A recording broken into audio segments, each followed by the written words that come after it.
21:16, estamos en vivo, estamos en La Gaceta y estamos con un programa muy especial para nosotros. Estamos en el día del Día de la Juventud.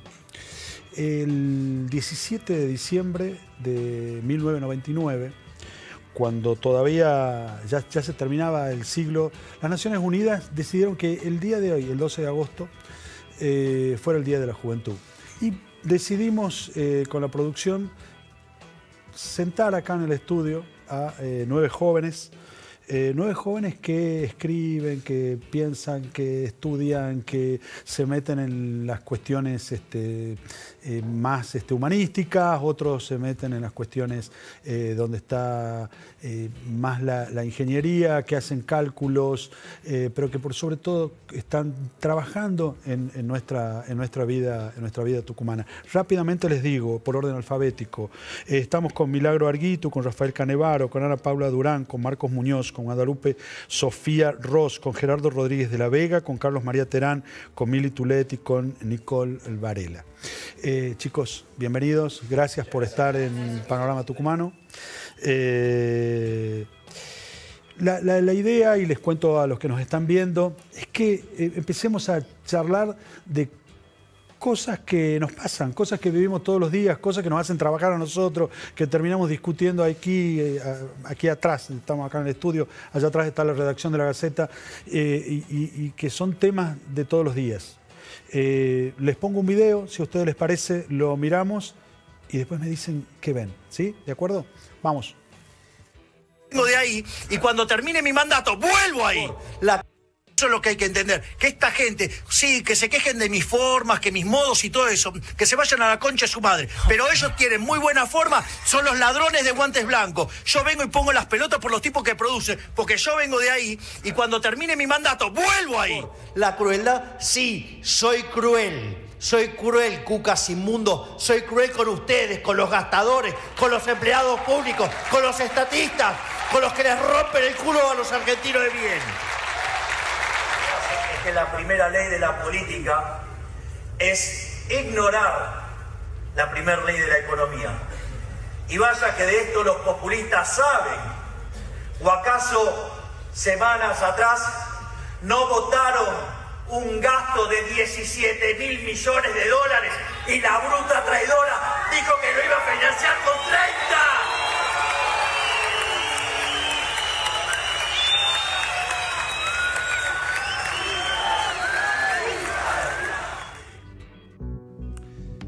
Qué fuerte, para mí, qué fuerte es ver un presidente de la nación. Yo cuando me toca ir a la Casa de Gobierno, cuando me toca entrevistar cuestiones institucionales, me pongo el saco, me pongo la corbata. Ya sé que todos ustedes me van a decir que es una cuestión ya de vejez. Pero escuchar esto me suena raro en la voz del presidente. Pero hoy es el Día de la Juventud y la voz es la de ustedes. ¿Qué vieron? Sí. Bueno, yo creo que... Ana Paula. El presidente, sea cual fuera la persona en sí, el cargo presidencial es significa que es una de las personas más importantes del país, ¿no? Y sí. En este sentido, cuidar las formas, cuidar la palabra pública es sumamente importante porque termina trasladándose a la vida cotidiana. Creo que hoy por hoy el debate entre nosotros en la calle es mucho más difícil que antes. ¿Es más difícil?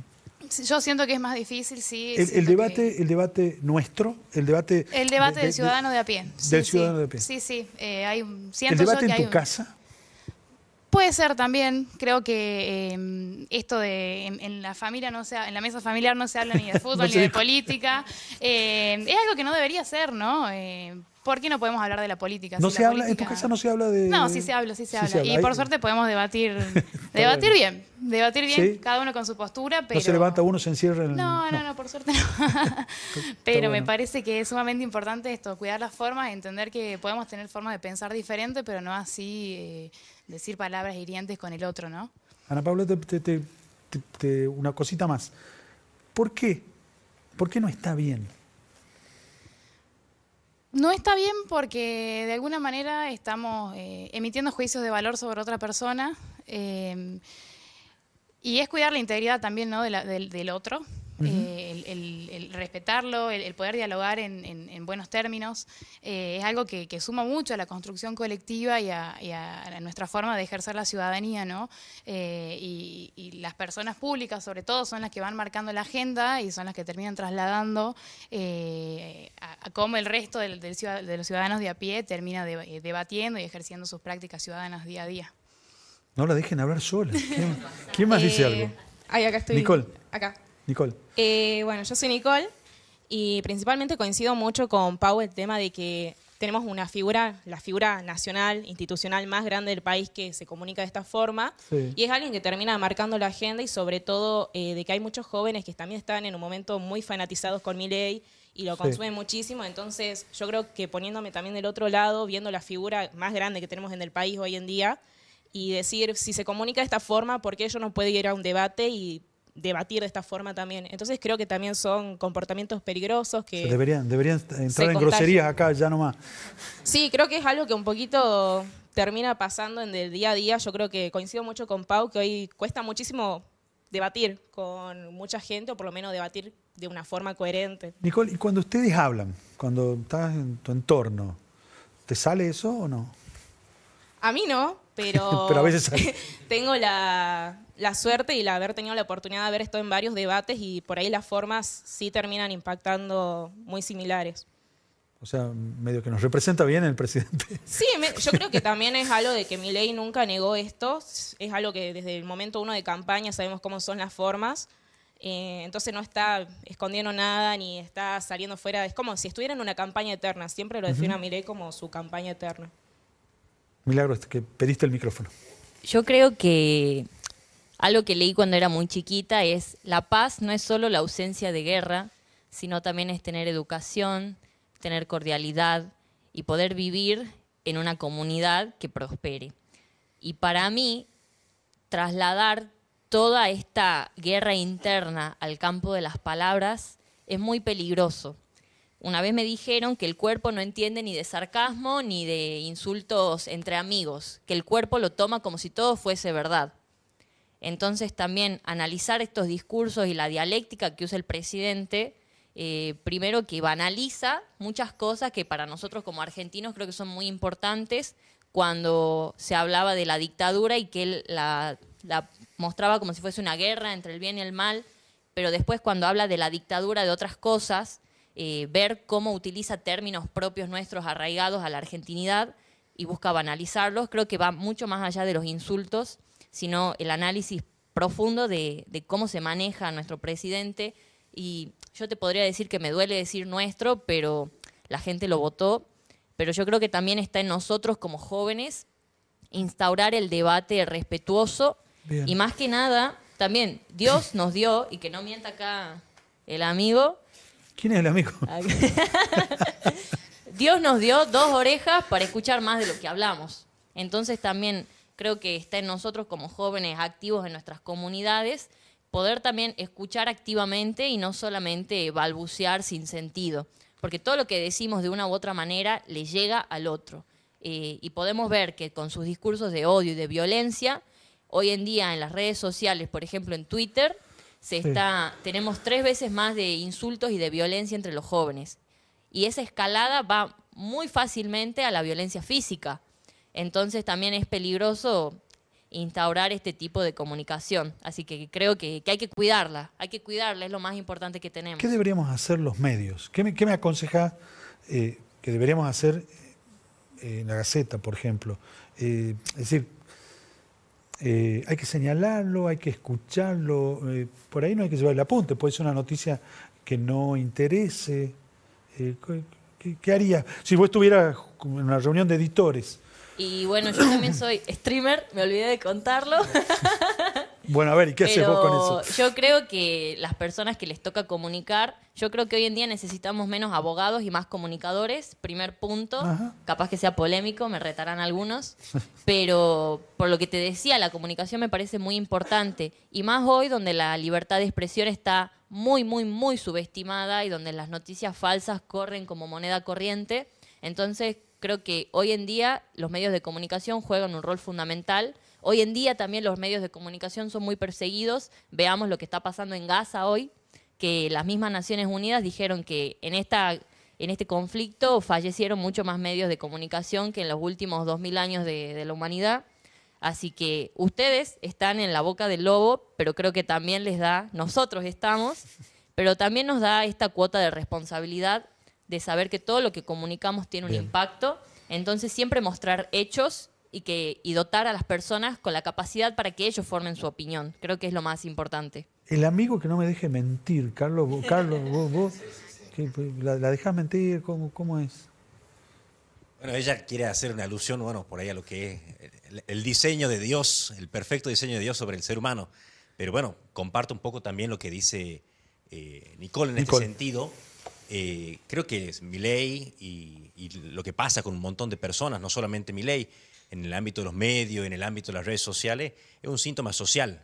Hay mucha violencia, las personas descargan esa violencia en muchos de estos espacios. Uno va a la cancha a ver un partido de fútbol con la familia y la gente se despacha por ahí de los problemas que tiene en su día a día, del estrés que cargan el día a día, con la madre del árbitro o la familia del jugador que ha errado. Eso es lo de menos.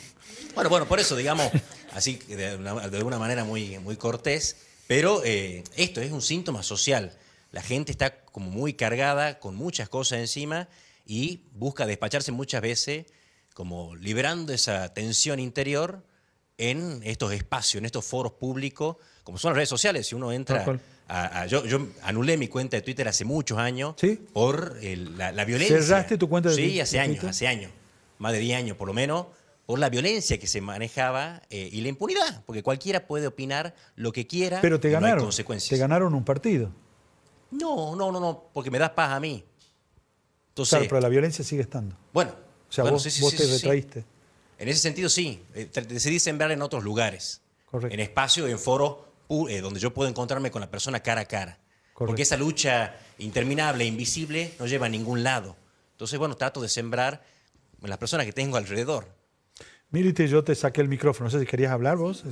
Bueno, justo lo que dice Mili, mis dos papás son abogados y yo estudio comunicación, así que estoy rompiendo un poco ese patrón. Quizá tengo un punto de vista algo diferente con el tema de que estudio comunicación. Sí. Quizá las formas de Milei, pienso yo, que es lo que le permitió ganar dentro de una sociedad que estaba harta, especialmente de jóvenes que prefirieron una verdad muy, muy bruta y muy dura y muy cruda ante muchas palabras lindas y disfrazadas que no decían nada. Entonces yo creo que las formas de Milei no van a cambiar nunca, creo que es algo que lo hace característico y me parece muchísimo más importante centrarnos en si está diciendo la verdad, si está representándonos como país, si está haciendo las cosas bien, tanto por nosotros los jóvenes como por todos los argentinos, a que si lo está diciendo de forma brusca o no. Me parece eso muchísimo más importante, la verdad antes del modo. Me parece más importante el qué que el cómo. Bien. ¿Algo para agregar o para pasar a la otra? Soy Rafael Canevaro. Bueno, acá Carlos dijo algo muy interesante que es sembrar, ¿no? Yo creo que acá entre nosotros somos todos somos jóvenes, para empezar, y fuera de cada proyecto de cada uno, creo que uno dentro de su proyecto puede sembrar su visión y su propósito, ¿no? O sea, fuera de todo lo que es político realmente, hablando un poco en cuanto a la comunidad en sí, lo que uno aporta, el valor que aporta, ¿no? Está muy bueno poder transmitir, ya sea con un proyecto, como siendo un comunicador, transmitir ese propósito interno, ¿no? O sea, realmente poder dejar una huella, una marca en cada persona y sí en la comunidad, ¿no? O sea, también poder bajar un poco todo este estrés, toda esta presión que también la misma política requiere, ¿no? Gracias, Rafael. Bueno, vamos a la segunda propuesta, ¿sí? ¿Les parece?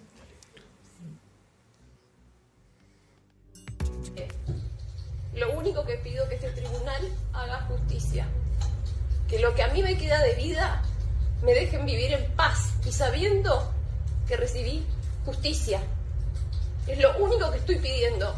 Y que si hoy hay que esperar unos días para la condena, sepan que esa persona que está siendo juzgada es capaz de cualquier cosa. Él no se va a manchar las manos de sangre, pero lo considero digno de cualquier cosa.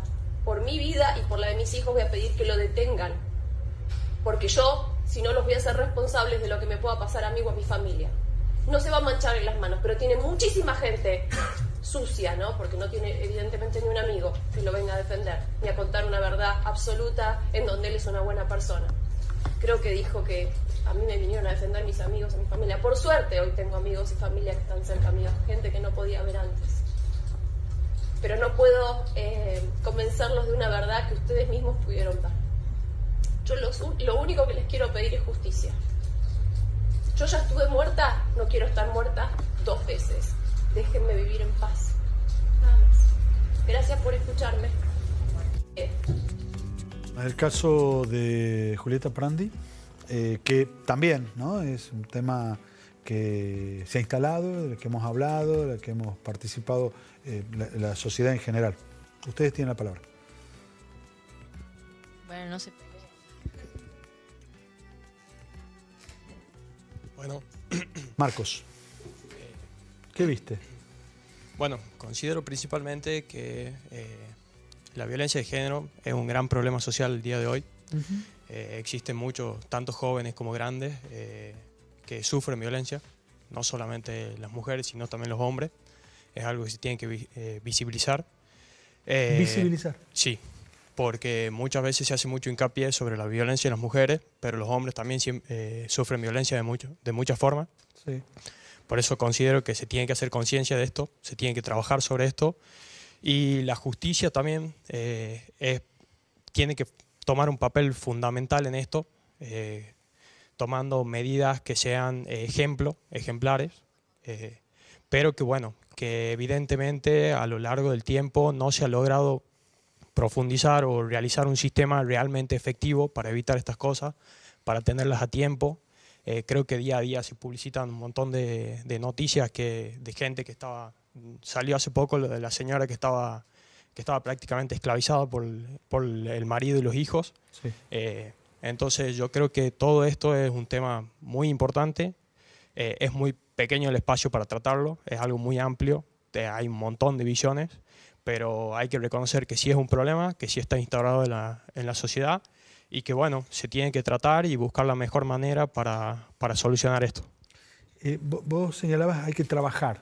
Sí, dame una idea de qué sería ese trabajo, digamos. Se tiene que trabajar en la educación. Bien. Se tiene, pero la educación no solamente desde el punto de vista escolar, universitario, sino desde la casa. Porque la principal educación de uno es la casa. Uno pasa uno por ahí, la gente tiende a echarle la culpa al colegio, a la escuela, a la universidad, de que no los educan. Pero la realidad es que la educación nace en la casa, se forma en la casa. Uno pasa 5 o 6 horas del día en el colegio, sí, pero el resto del tiempo está en el seno familiar, en su hogar, sea con quien sea. Entonces creo que hay que hacer más hincapié en ese punto sobre todo, y con un refuerzo obviamente dentro de la currícula o de la universidad, estar atento a todo este tipo de cosas. Ayúdame como padre. Sí. ¿Qué sería eso? ¿Debatirlo? ¿Hablarlo? Sobre todo yo creo que de alguna manera, yo pero voy más por la cultura del ejemplo. Uno tiene que dar el ejemplo con las cosas, porque haz lo que yo digo y no lo que yo hago. Muchas veces la gente hace eso. Entonces yo creo que es base el ejemplo. Es lo mismo que hemos visto en la forma de Miller también, haciendo un poco, tocando el tema. No solamente la forma, sino que la gente al día de hoy ha perdido mucho lo que es la tolerancia, el respeto por la opinión del prójimo. Entonces yo creo que se puede llegar a muy buen puerto, no siendo agresivo, planteando las ideas, pero también el receptor tiene que estar en la misma sintonía que uno. Entonces creo que todos a la hora de plantear ciertos temas tenemos que bajar un nivel, tenemos que bajar del caballo, ponerse en un lugar raso y hablar desde el punto de vista cero, o sea, ser tolerante y tratar de entender. Por más, podés no compartir un montón de cosas con el resto de la gente, pero si vos te salís de tu lugar de todos los días, te sacás la camiseta que tenés puesta y escuchás, por ahí puedes llegar a tener una conclusión muy buena, que te enriquezca mucho, que te ayuda a crecer un montón desde un punto de vista que vos te imaginabas que por ahí en el día a día no lo pensabas, no le dabas lugar o no entraban dentro de tus ideas. Qué difícil escuchar, ¿no? Guadalupe, Gerardo, que por ahí, no sé. Perdón que lo haga hablar, pero... Estoy muy de acuerdo con el compañero acá. Es algo que para mí en la educación es fundamental. Hablar mucho de la empatía. Como también en el caso anterior que hemos visto, la sociedad muchas veces tiende a polarizar las cosas. O todo blanco o todo negro. O todo bien o todo mal. O de un partido de otro, de un equipo de otro. Y como decía mi compañero, eso no da lugar muchas veces a la tolerancia o a las formas, todo esto que veníamos hablando. Y en este caso, pobre mujer, ojalá que realmente la justicia haga su papel y lo resuelva, porque la justicia sentencia, si no me equivoco, deja mucho que desear. La justicia, muchas veces hay muchos casos en los que una persona va a denunciar un delito y te desestiman en la misma comisaría, y eso es inaceptable. El sistema realmente se tiene que arreglar, corregir, tiene que funcionar, y eso es mucho más profundo. Pero bueno, hablando de eso, de la educación en mi campo y de muchos allegados, es fundamental hablar de empatía. Me están pidiendo que vamos al otro tema. Si hay algo muy especial, cortito. Sí, yo creo que coincido en lo que hay que educar, pero diciendo que venga de la casa cuando la mitad de la Argentina es pobre y no tiene tiempo de estar pensando sobre violencia de género, estereotipos de género o identidades. Creo que ese es un deber del Estado y hoy el día no se está subsanando a nivel nacional, pero sí puedo recalcar que a nivel provincial se está haciendo y creo que es un deber del Estado, es un deber en las escuelas y que nosotros tenemos que también apoyar esas decisiones. Porque ¿qué pasa con las mamás y los papás que no tienen tiempo de instalar estas conversaciones en la casa? También hay que saber subsanar esos vacíos. Eso nomás. Marco señalaba el ejemplo, ¿no? El ejemplo, no, por ahí no el debate. Vamos al próximo video, ¿sí? Uno mira hacia la izquierda y ve bolsas. Mira hacia la derecha y ve bolsas. Y lo que se pregunta siempre es si es simplemente una cuestión de falta de educación o falta de infraestructura para que todo esto que queda en el césped quede en algún otro tipo de recipiente, ¿no? Porque habría que consultar, sí, pero es como si hubiera una especie de mancha de aceite sobre el espejo de agua, porque no es lo mismo que se ve hacia la izquierda, es lo que se ve hacia los bordes, sí. Pero la gran pregunta es, ¿de qué forma se puede construir un mundo sustentable si de repente, después de un día como el de ayer, las prácticas siguen siendo estas, al menos para un grupo de personas? Y siempre, como decíamos recién, es la misma discusión. Quizás es inevitable que algo de basura quede. Ahora, en esta magnitud, es la pregunta. Bueno, fue una foto fea, fue una imagen que nos dolió y una imagen que impactó. Y también, si queremos hacer un subrayado, qué sé yo, agresivo desde el lado del periodismo, decimos que fue el resultado del Día del Amigo. Hay una maldad ahí. Pero de alguna manera sí, después del Día del Amigo quedó eso, ¿no? Gerardo, ¿estás con el micrófono? Te interpelo. Sí, dale, Fede. En eso, bueno, la imagen es triste, es lamentable, sí. Pero también hay que pensar, digamos, de esto cómo salimos, ¿no? O sea, ver hacia adelante qué se puede hacer.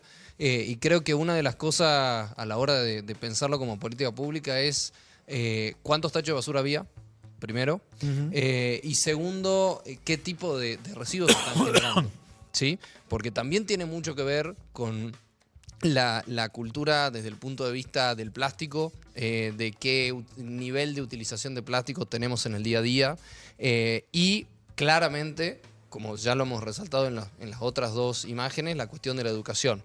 Lo ambiental es integral. O sea, vos no podés atacar una sola cosa o no se puede asignar el rol al Estado, que es justamente el que en este caso tendría que pensar en los tachos, o en lo que tiene que ver con el plástico, que sería el rol de las empresas, pero también el de las personas, el de en el día a día, que no puede desprenderse de decir, che, esto es mío también. Y ahí tenemos una cuestión del espacio público. El espacio público no es de nadie acá en Tucumán, en muchos aspectos. ¿Cuándo vamos a recuperar, digamos, esa potencia, digamos, ese lugar que significa para todos nosotros en el lugar donde vivimos, que es el espacio público? ¿Alguien más? ¿Marcos? Bueno, yo estoy estudiando como guía de montaña Y creo que esto es un reflejo de lo que pasa, no solo... Acá, ¿qué pasa? Se da un escenario puntual en el cual hubo una agrupación de personas y después por una ocasión especial y se dio esta situación que es un síntoma agravado de una enfermedad que ya existe. ¿Por qué? Porque si uno anda por la provincia principalmente, se ve mucha basura. Entonces, ¿qué pasa? Esto es un síntoma agravado de toda esta situación que ya está pasando. Uno, como salgo al cerro muy seguido y planteamos el tema de los tachos de basura. Bueno, pero tampoco es la solución. No hay tachos de basura. Y en la mayoría del cerro, en la senda del cerro, puede haber uno al principio, otro al final, pero durante el trayecto no hay. Pero hay que concientizar de que yo la llevé a la basura, yo me la llevo a la basura. Si yo no tuve problema en llevar una bolsa con la botella, con el paquete de galletas, ¿por qué lo tengo que dejar ahí en un lugar donde antes no estaba? Entonces esa conciencia de total ya no tiene, lo tiro. No me interesa. Sumado a lo que dijo el compañero, de que el espacio público, si bien es de todos, no es de nadie. Total, alguien va a venir y lo va a limpiar. ¿Por qué hacen esto? Porque el día de mañana viene la municipalidad, viene la provincia, levanta, hace un esfuerzo, pero al día siguiente es lo mismo. Y otra vez, hasta que no se cree realmente una conciencia sobre los desperdicios, sobre la basura, sobre lo que yo llevo, yo llevo al lugar, yo me lo tengo que llevar del lugar. ¿Pero por qué no me lo llevo? Y bueno, esa es la pregunta. Nicole, ¿tenés la respuesta? Sí, me parece, coincido mucho que es para mí también un síntoma muy cultural lo que está pasando hoy en día.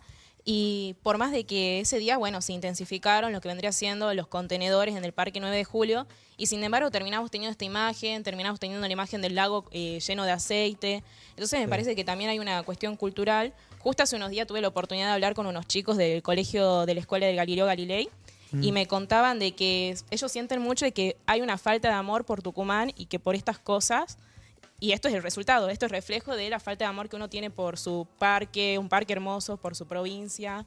Y también pasa mucho con el tema de los senderos.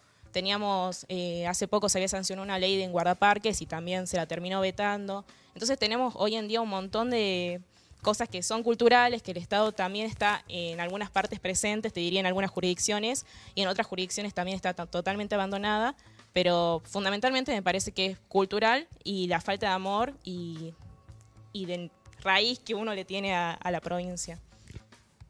Sí.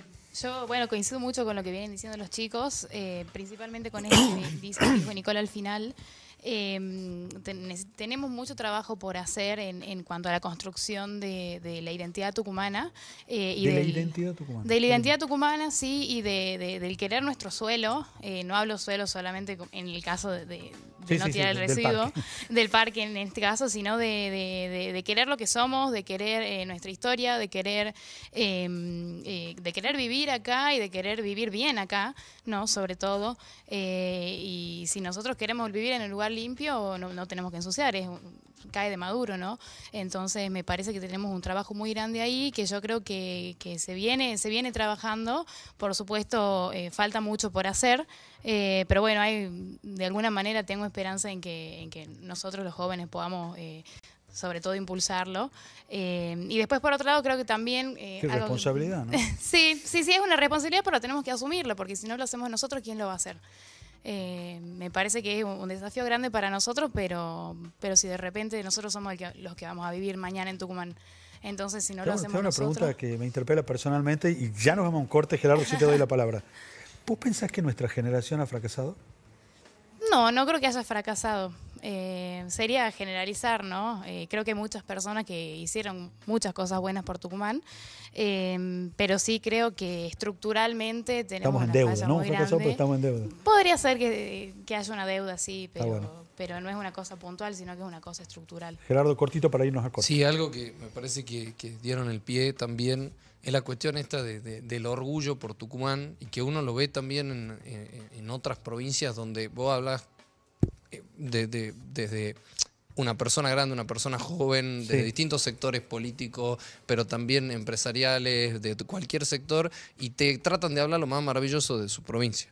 Y cuando a vos te toca representar a la provincia en algún lado, tratás de hacer lo mismo.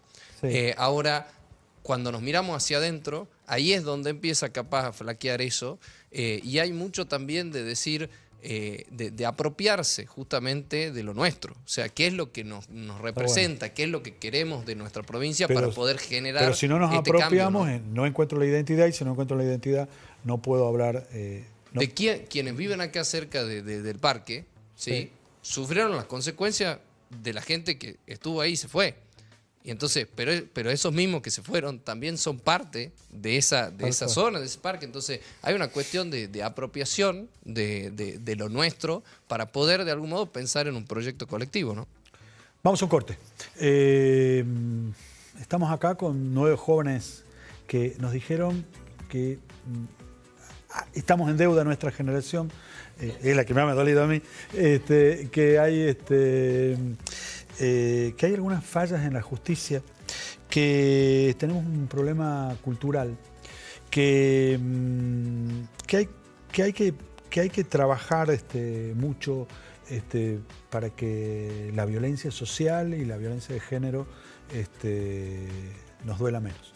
Hemos hablado de estos temas en el Día de la Juventud con jóvenes. Vamos a un corte y seguimos analizando lo que nos pasa en el día a día. Ya volvemos.